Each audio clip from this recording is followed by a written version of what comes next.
Hello, my name is Jeff Heaton. I'm going to show you in this tutorial how to create a jetpack for Second Life.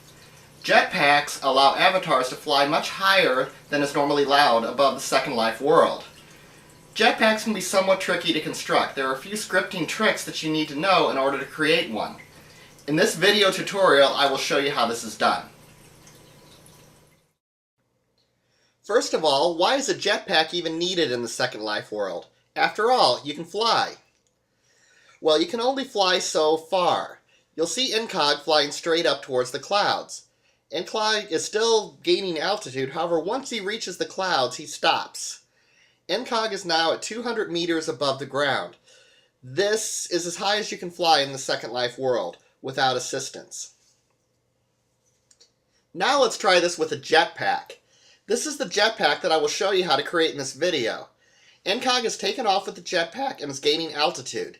The altitude is shown in the green lettering just above the jetpack. As you can see, Incog is approaching the clouds. However, this time, Incog is able to fly through the clouds and exceed 200 meters. Incog has now surpassed the clouds and is continuing to climb. The jetpack also allows Incog to stop at a certain altitude and maintain that altitude without falling. Jetpacks are not just for fun in Second Life, they also serve a valuable purpose. Here you see Incog creating a platform that will be raised high into the sky. The platform is gone because we moved it to 500 meters. Incog is now flying up to find the gray platform that he was just standing on. Incog will use the jetpack to build on top of this platform high in the air. Incog continues to climb. He is approaching the gray platform. He runs into it from beneath and moves around it. These platforms are called skyboxes. You can see another blue skybox in the distance that was created earlier. Skyboxes are popular in Second Life because they provide additional housing for avatars. Additionally, they are more private than terrestrial-based homes. Here Incog is working on skybox. He is beginning to build a new skybox. The jetpack keeps him in the correct location and doesn't cause him to fall back to the earth. Here he's working on the skybox. The jetpack moves Incog through the air. When programming movement in Second Life, there are two ways to do this: physical movement and non-physical movement. To program movement in Second Life, it is important that you understand the difference between physical and non-physical.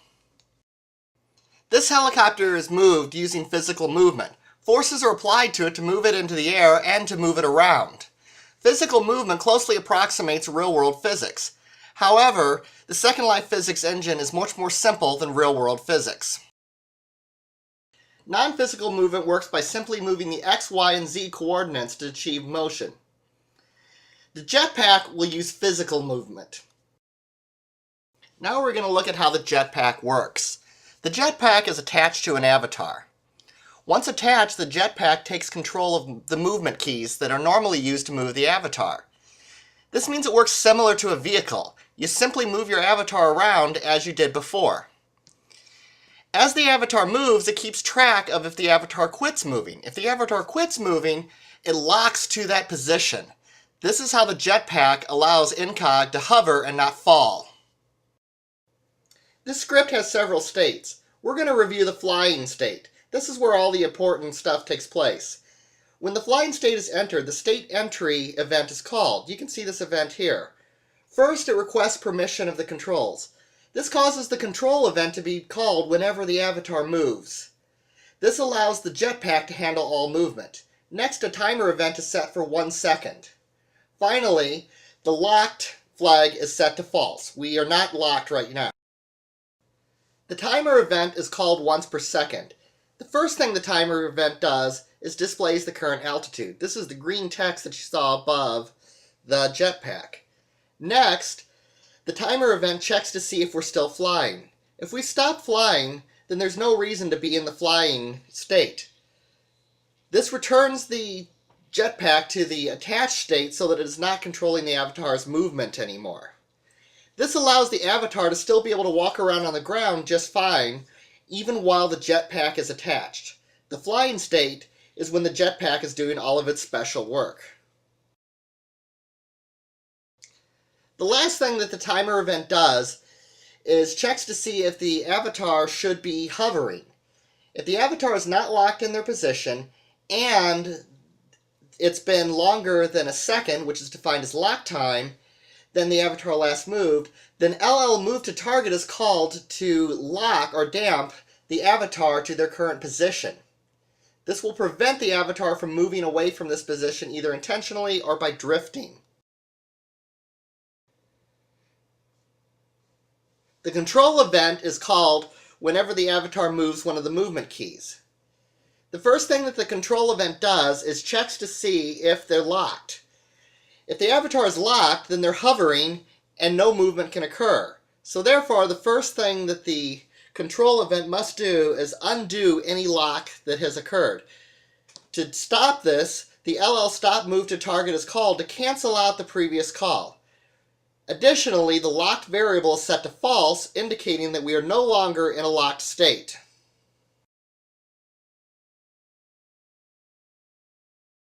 Next, the control event checks to see if the user is pushing upward.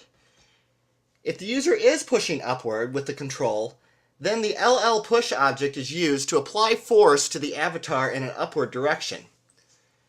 If the avatar is pushing downward, then the LL push object method is used to apply downward force to the avatar.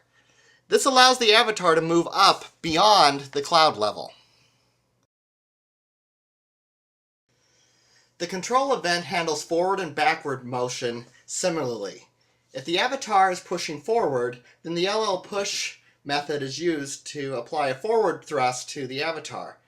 Likewise, if the avatar is pushing backwards, then a backward thrust is applied using LL push object.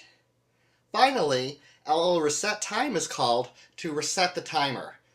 This is because motion has occurred and the avatar should not be hovering. You can get the entire script for this and my other lessons at the above URL.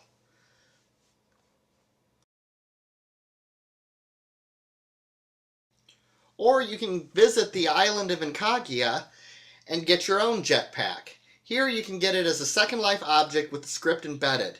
You will have full permissions to this script to use as you please. I hope you enjoyed this video tutorial. This jetpack is one of many examples that I have created for Second Life in my books about Second Life. Would you like to learn more about Second Life programming? If so, then consider my book, Scripting Recipes for Second Life. This book provides many recipes for commonly created objects in Second Life, such as commerce scripts, cars, attachable objects, weapons, and other useful objects. If you would like to learn Linden scripting language from the very beginning, then consider my book, Introduction to Linden Scripting Language for Second Life. This book teaches Second Life programming to someone who has never programmed before. Both books are available from many online booksellers.